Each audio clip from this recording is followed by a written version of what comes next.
Welcome to the Old Time Radio Westerns. I'm your host, Andrew Rhynes, and let's get into this episode. This episode is going to be Challenge of the Yukon. Original air date is February 27th, 1950, and the title is Guardian for Jimmy. Let's get into it, and I hope you enjoy.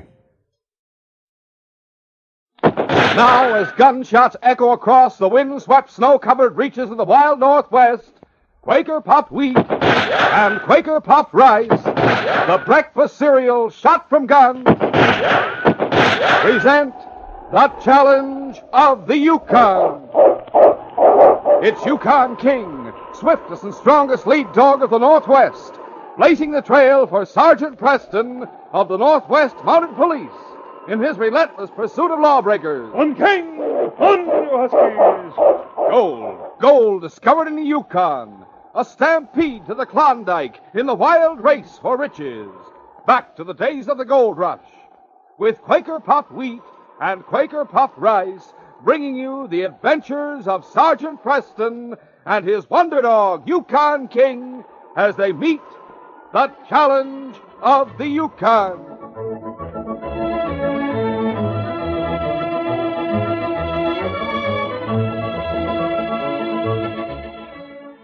Like skyrockets that shoot into the night, now you see 'em, now you don't.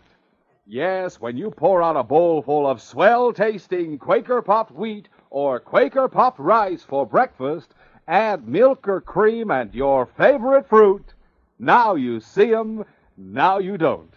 So crisp, so tender, so tempting, they disappear in a flash.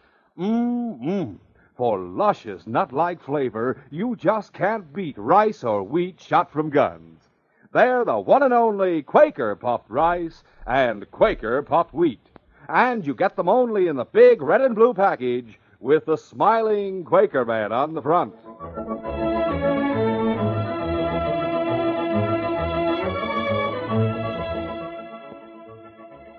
When Smoky Bates arrived in the Yukon following the first big rush for Klondike gold, he called at the barracks of the Northwest Mounted Police to inquire about a friend he had known in the States. He was interviewed by Sergeant Preston. I just arrived, Sergeant. Maybe you could give me some information. Gladly, if I can. What is it? Do you happen to know a fellow named Lane? Davy Lane? Does he have a son named Jimmy? Yep, that's him. I guess I'm in luck, huh? I know them both. Last time I saw them, they were prospecting for gold on Sulphur Creek. They friends of yours? You bet they are. I haven't seen the little fella since his mother died. Let's see, that'd be, 6 years ago, come August. Oh, well, you'll hardly recognize him. He's a fine boy. He and my dog King are good friends. I can see how any boy would like a fine dog like yours. You won't find a better dog in the Yukon.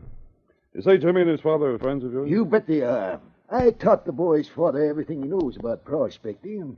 Just before I left the States, I heard he'd come to the Yukon. So, naturally, I want to hunt him up for old time's sake. Well, I'm sure he and Jimmy will be glad to see you. If you'll tell me how I get to Sulphur Creek, I'll shove on, Sergeant. All right. Follow the trail north for about 50 miles. And take the... 3 days later, Smoky Bates arrived on Sulphur Creek and began looking for his friend, Davy Lane.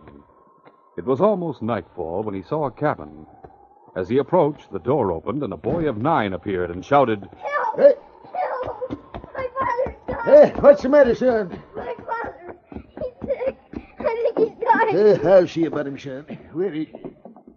As the old miner pushed into the darkened room of the cabin, he could barely see a form lying on a bunk in the corner. Hey, light the lamp, son. I can't see much of anything in here. Yes, sir.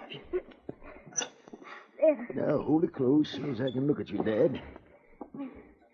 Davy Lane. You called his name. Do you know my dad? Yes, Jimmy, I know both of you. Your father was my best friend. Now, be quiet while I look him over.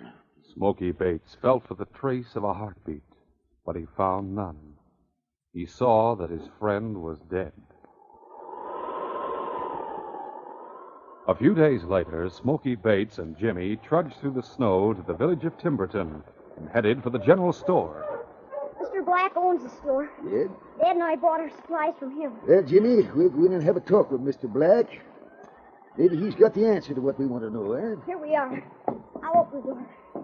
All right, go on in, Jimmy. Morning, Jimmy. Hello, Mr. Black. I'm glad you came in, Jimmy. I was wanting to have a talk with you. Talk with me? About what, Mr. Black? About going to work in my store. You know I grubstaked your dad. Yes, I know you did. That grubstake must be paid off now that he's gone. You're a strong boy, big enough to work. It's going to be up to you to pay back what I let your dad have. Well, I wouldn't mind working it out, Mr. Black. Let me do the talking, Jimmy. All right, Smoky. Who are you, mister? Smoky Bates is the name. I was Dave Lane's friend. Now, let me tell you something about grub steaks. Not that you don't know already. What do you mean? A grub steak's not a loan, it's a gamble. You let Dave Lane have money and supplies to look for gold. It was agreed that if he found it, you'd both share 50-50. If he didn't find it, you'd lose the grub steak and Dave would be out his time and effort. You can't make anyone pay back anything, and this boy's not going to work to pay back anything. Get that straight, Mr. Black. How do you know that's what Dave Lane and I agreed to? After he died, Jimmy and I went through his things. We found the agreement. Here it is. That's what we came here to talk to you about. I won't talk to you about anything. I think you will. Take a look at this. Gold ore. That's right. Some of the richest I ever saw. Where'd you get it? Dave Lane found it. He didn't tell me he found gold. Where'd he find it? We don't know. You're lying. If he found it, you must know all about it. Hey, cool off, mister. Davy Lane died from the excitement of his discovery without telling where he found the ore. You grub-staked him. You would share 50-50 in anything he found. That's right. Now, if you take this grub-stake agreement you wrote and strike out the name of Davy Lane and write in Jimmy Lane, I'll go find that mine for the two of you. Now, how's about it? What do you expect out of it, Mr. Bates? Nothing. Jimmy here was left without a penny. I want to see that he gets what's coming to him, so he can go to school and get an education. If I find the gold, it's all yours and his. I see. Well, I'll change the contract on one condition.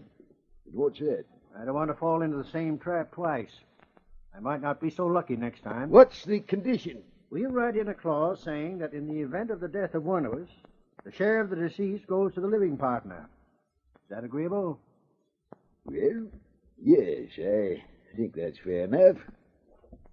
What do you say, Jimmy? I don't understand these things, Smoky. Yes? But if you say it's all right, it's all right. Then we'll draw up a new agreement now. Let's go into my office where I have a pen and paper. The new grubstake contract was drawn up and signed by Jason Black, the storekeeper, and Jimmy Lane. Smoky and Jimmy prepared to leave. Well, now everything's signed, Jimmy. We'll get back to Sulphur Creek and start looking for the gold, eh? We'll need supplies. Here's the list I made up. Yeah, almost forgot the supplies, Jimmy. Say, we'd better get some dynamite, too. May need it for blasting. Here, give me the list and I'll get the stuff for you. You can sit here by the stove till I get it ready. Take your time, Mr. Black. We're in no hurry. All right. Smoky, you think we can really find Dad? When Jason Black walked from his small office into the store, he saw two men leaning against the counter and decided to wait on them before starting to gather the supplies for Jimmy and Smoky. Morning, gents. What can I do for you? Hello, Brother Jason. Eddie. Surprised to see me? Where'd you come from? I thought You were... thought I was in jail. Well, I'm not anymore. Jason, meet a friend of mine, Joe Fox. Howdy, Jason. Eddie told me about his brother. Yeah? Eddie, why did you come here? Law's looking for me and Joe. I figured you'd hide us for a spell. Eddie, I'll give you money, but I can't have you hanging around here. We don't need money. We need a place to stay, and this is it. We're staying whether you like it or not. And if you try any funny stuff, like tipping off the Mounties, I'll put a bullet through you. We're not joking, Jason. Second thought, I guess you can stay. Just came to me. Maybe I can make use of you. Make use of us? How do you mean? Never mind. I'll explain when the time comes. Now, the two of you get upstairs and keep out of sight. There's a stairway right over there. In the days that followed, old Smoky Bates and Jimmy Lane searched diligently along Sulphur Creek for the source of the gold Jimmy's father had found. As time dragged on, the search became more and more discouraging, until the day they found a miner's pick lying on the ground. It's Dad's. I'd know it anywhere. Yep, he must have left it here when he found the gold. Let's eh? start looking around, Smoky. Yep. Within 5 minutes, old Smoky saw marks of the pick on a rock ledge. And then he found the rich vein of ore. This is it, Jimmy. We found it. Whoopee! We're rich, Smoky. We're rich. Yep. I knew you'd do it. The old miner and boy were unaware that they were being watched by Eddie Black, brother of the storekeeper, and his companion, Joe Fox, who were a short distance away. Eddie, looks like they found it. That's all we want to know, Joe. What do we do now? Go down there and shoot him? No, that'd be plain murder. We've got to make it look like an accident. How can we do that? Their cabin's up the valley a mile or so. Come on, Joe. I'll show you how to get rid of them so it will look accidental.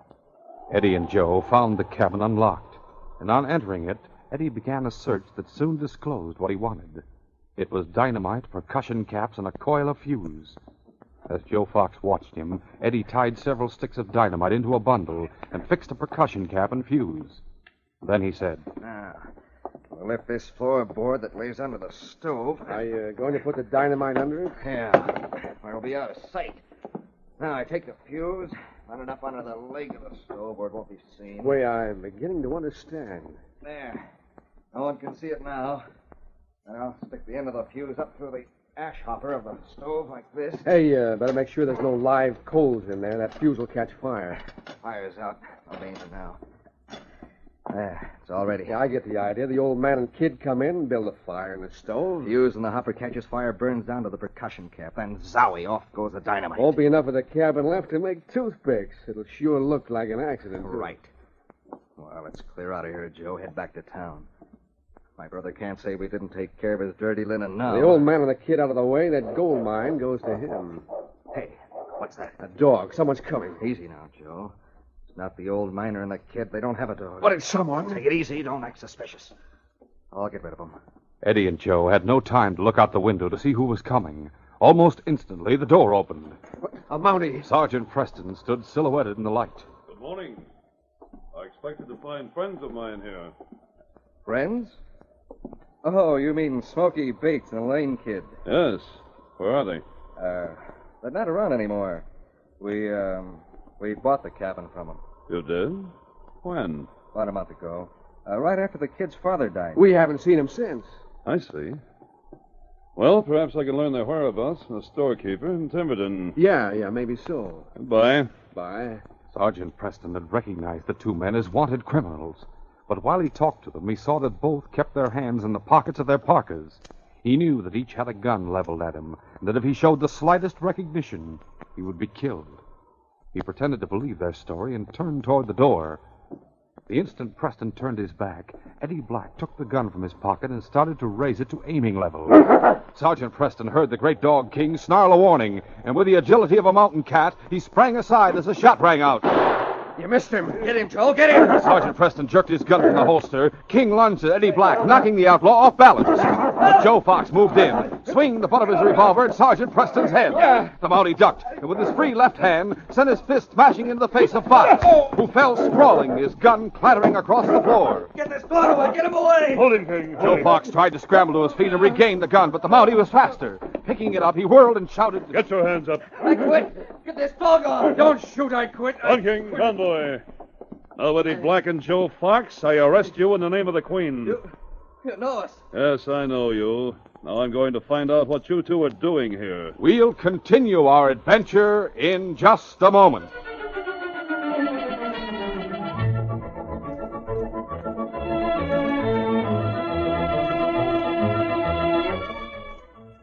Everyone loves Quaker puffed rice and Quaker puffed wheat. Rich man, poor man, beggar man, thief, doctor, lawyer, Indian chief. Yes, everyone loves delicious, ready-to-serve wheat or rice shot from guns. Take the rich man, for instance. He says, Money can't buy a finer tasting breakfast cereal. as for the poor man, listen to what he says. Quaker puffed wheat or Quaker puffed rice makes an economical deluxe family breakfast with milk and fruit. And the beggar man says, When it comes to a handout, make mine the cereal shot from guns. That nut-like flavor's terrific. no, take the thief. He's really not one at all. He's simply the fellow who loves to help himself to a second bowlful when nobody's looking. And naturally, Mom doesn't mind that one bit. And listen to what the doctor says. Quaker puffed wheat and Quaker puffed rice are nutritious. They furnish restored natural grain amounts of vitamin B1, niacin, and iron. They're good for you. And the lawyer? I like the famous Quaker money back with a smile guarantee. It's on every single package. Last but not least, the Indian chief. Me trade in bow and arrow any day for gun that shoot Quaker puffed rice, Quaker puffed wheat. Well, there you have it, folks. Some mighty good reasons why they deserve top spot on your family breakfast table. I mean Quaker puffed rice And Quaker puffed wheat. shot from guns.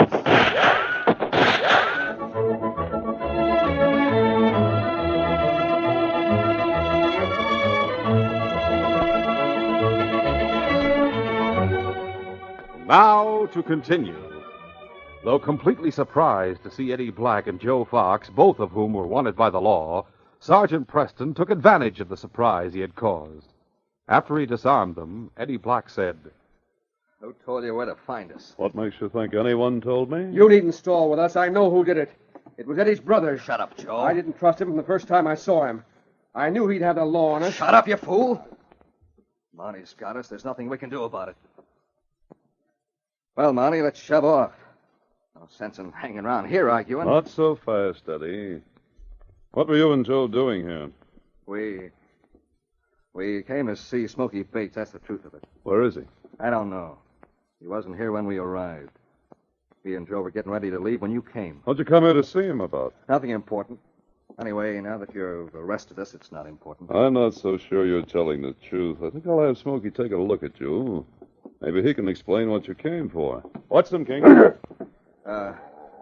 What are you going to do, Monty? Build a fire in the stove? What? Build a fire? What for? We're not cold. Smoky Bates must be prospecting somewhere in the valley. If he sees smoke coming from his cabin, he'll come back to investigate. Or maybe we can find him ourselves. Hold in here. I'll just touch a match to the stove, and I'll tie you two. If the smoke doesn't bring him, I'll go and look for him. But Get over there, both of you. Stand in that corner. Watch him, King, so they can't jump me while I build this fire. As Sergeant Preston prepared to light the fire, the prisoners exchanged glances. They knew that soon after the fire was started, there would be a devastating blast. Fear gripped the outlaws as the Mountie struck a match. The fire was going. There. The Mountie got to his feet. A puff of smoke came from the ash hopper. The fuse to the dynamite was burning. What's the matter, King? Sergeant Preston didn't realize what was happening, but Yukon King had smelled the acrid fumes of powder before. He forgot the prisoners. In a great bound, he leaped at the stove, and his great white fangs tore at the iron leg with a viciousness that amazed Sergeant Preston. King, what's the matter with you fellows? Run, Joe, run! Get out, Eddie. We'll all be killed. Stop! Hold her up, fire! As Eddie and Joe bolted for the door, Preston whipped out his 6-gun. But before he could pull the trigger, the great dog King threw all of his weight against him in an effort to force him to the door in safety. King, down, King! What's the matter, boy? You let him get away. Then Preston saw a thin stream of blue smoke curling out from under the leg of the stove and caught the scent of burning powder. Outside, boy!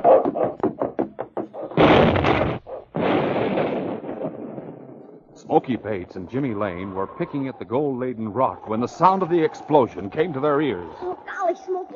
What was that? Explosion, and the big one, Jimmy. There are no mines around here. Who'd be setting off a blast like that? Yeah, Jimmy, that explosion came from the direction of our cabin. Huh? Look back yonder. You see the dust rising over the trees? Golly, you're right. Maybe our dynamite exploded, eh? But I don't see how that could happen. We had the dynamite stored in the closet. Well, I can't say how it happened. But we got to find out about it. Drop your tools and let us go, eh? All right, come on, hurry, boy. Meanwhile, Eddie Black and Joe Fox were picking themselves up from the frozen ground to which they had been knocked by the blast. As they did, they looked back. The cabin. Eddie, the cabin's not there. It's gone. What'd you expect? There was enough dynamite in there to blow up a mountain. Yeah. Where's the Mountie, Eddie? On the ground yonder where the dog is. See? Yeah, I see him now. Wonder how he got out. He was blown out by the blast, I guess. Must have reached the door when they started after us. We better make sure he's dead before we leave. Yeah, if we had our guns, we could put a few bullets in him from here. Now, the guns disappeared in the blast. We'd never find them. Look out for that dog. But we gotta make sure the Mountie's dead. Tell that to the dog. I mixed with that critter once today. It's enough for me. We'll head back to Timberton. No one but Jason knows we were here. I want to have a talk with him. You may be right about him sending the Mountie after us. Come on, let's go. As the two outlaws hurried back to Timberton, Smoky and Jimmy hurried to their cabin. Smoky, the cabin's gone. Yes, I figured it would be, Jimmy. Hurry. Hey, there's a dog. He sees us. Hey, Jimmy, there's a man lying on the ground. Yeah, I see him. I know that dog. It's King. Yes, and that man on the ground must be Sergeant Preston, eh? Yeah, that's right, it is. Looks like he was killed. Take it easy, Jimmy, while I find out for sure. Help me lift him up, eh? He's alive. Thank goodness. Sergeant Preston soon recovered consciousness, and Smoky Bates and Jimmy Lane plied him with questions. When his mind had cleared, he told them how he had come on Eddie Black and Joe Fox in the cabin. And then he asked, Why would they want to kill you, Smoky? I don't know. I never saw him in my life. Neither did I. Who are they, Sergeant Preston? Outlaws, Jimmy. They broke out of prison recently, and we've been looking for them. They knew the dynamite was in your cabin. They tried to persuade me not to build a fire in the stove, and they ran from the cabin at their first opportunity. It sure mystifies me. I don't have an enemy in the world. Do you know a man named Black? You mean in Timberton? Yes. Well, Jason Black is the storekeeper there. That's right, Sergeant. Why? He's Eddie Black's brother. His brother. Yes, I guess that's the brother Eddie was speaking about. I thought the brother had tipped me off where to find them. That means Jason Black knew they were here. Yes. Now I get it. Yes, sir, I see it all now. See what? Jason Black's Jimmy's grubstaker. If he killed Jimmy, and me, of course, the mine would belong to him. What is this? Well, it's this way. Jason Black threw up a grubstaker. When Eddie and Joe reached the village, they took great care to see that no one observed them as they entered the rear door that opened into the office of Jason Black's store. Quietly, Eddie shut the door behind them. He's out front. Now we can get a couple of guns before we call him in. How'll we do that? He keeps them in his desk here. I saw some the other night. Yeah, 3 of them there. Give me one. There. Make sure it's loaded. All right. Eddie Black gave one gun to Joe Fox and pocketed another for himself. Then he took the third gun, emptied its chamber, and replaced it in the drawer. Now, if that brother of mine did try to double-cross us, I think you'll tip his hand. Call him in here. Yeah. Jason? Oh, Jason. Yeah? Eddie wants to talk to you. When the storekeeper entered the office, he sensed that something was wrong. What's wrong? The old man and the kid found the mine today. You found it? Where? West of their cabin, about a mile up Sulphur Creek. Did you take care of them? Yeah. Just like you suggested I do it. To make it look like an accident. Good. Of course, I'll have to wait for proof that you did it before I carry out the agreement. Someone will report it soon. We don't want to wait. We want our money right now. That's right, Jason.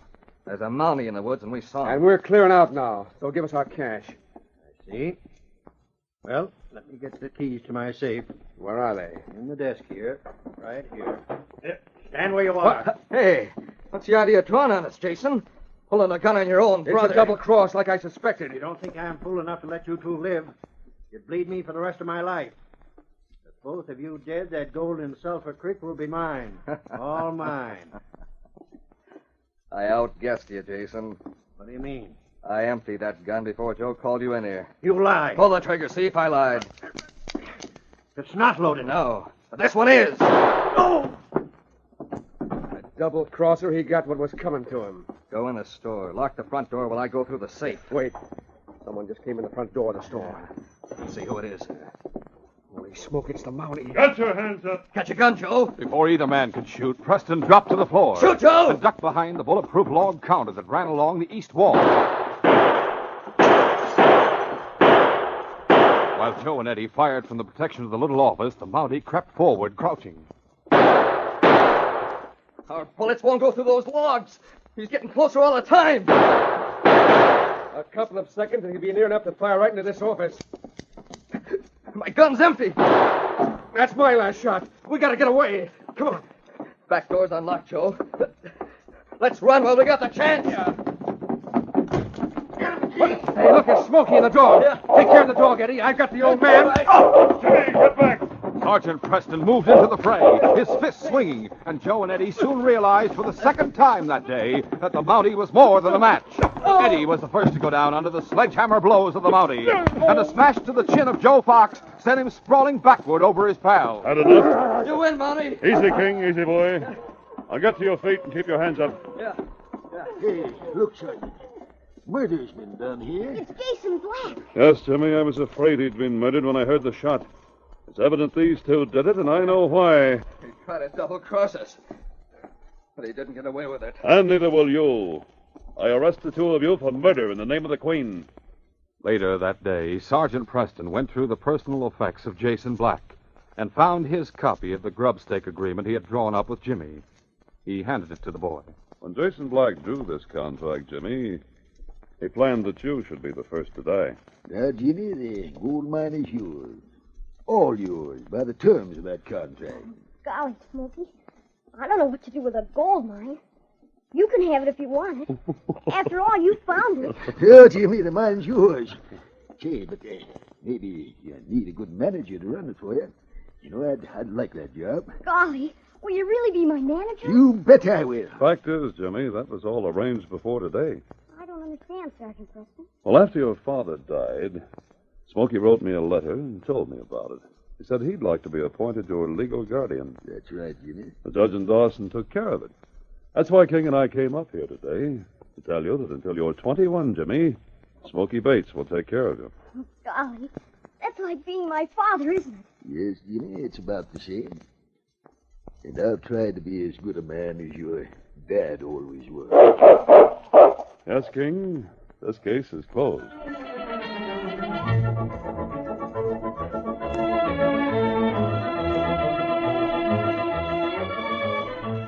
In just a moment, Sergeant Preston will give you a preview of Wednesday's adventure.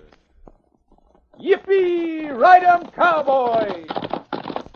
Yes, sirree. Little wonder many a top-action Hollywood movie star goes for a breakfast of Quaker puffed rice or Quaker puffed wheat.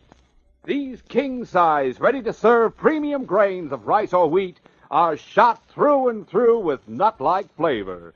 Pack a man-sized taste wallop. Ah, they're good for you. They're shot from guns. Yes, actually exploded up to 8 times normal size to make 'em crisp and tender. Tomorrow, sure, enjoy this breakfast treat. Quaker puffed rice or Quaker puffed wheat.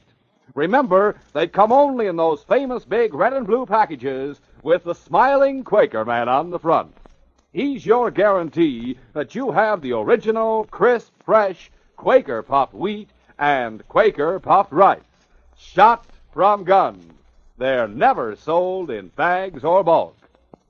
Listen Wednesday when Sergeant Preston and Yukon King meet the challenge of the Yukon in the case When Thief Catches Thief. When a United States Marshal came to Whitehorse to pick up a prisoner, I sensed that something was wrong, but I didn't suspect the dangerous turn of events that took place when I joined them for the trip back to the border.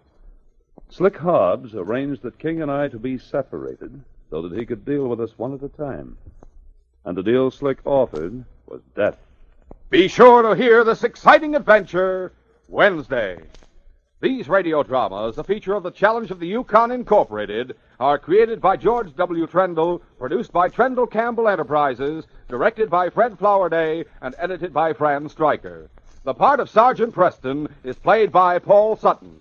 They are brought to you every Monday, Wednesday, and Friday at the same time by Quaker Puffed Wheat and Quaker Puffed Rice, the breakfast cereal shot from guns.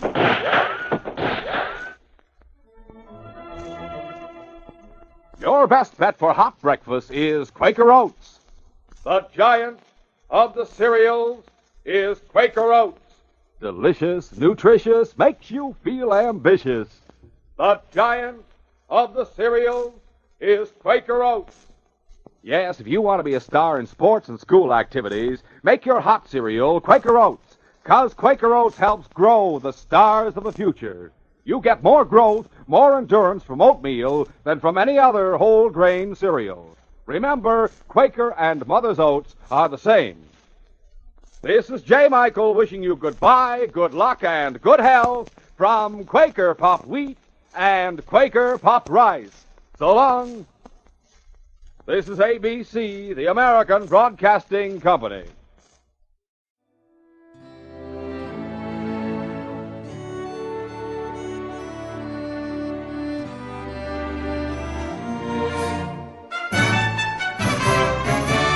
This has been a presentation of OTRWesterns.com, and we hope you enjoyed. Please take some time to like and rate our shows in your favorite podcast application. Follow us on Facebook by going to OTRWesterns.com/Facebook.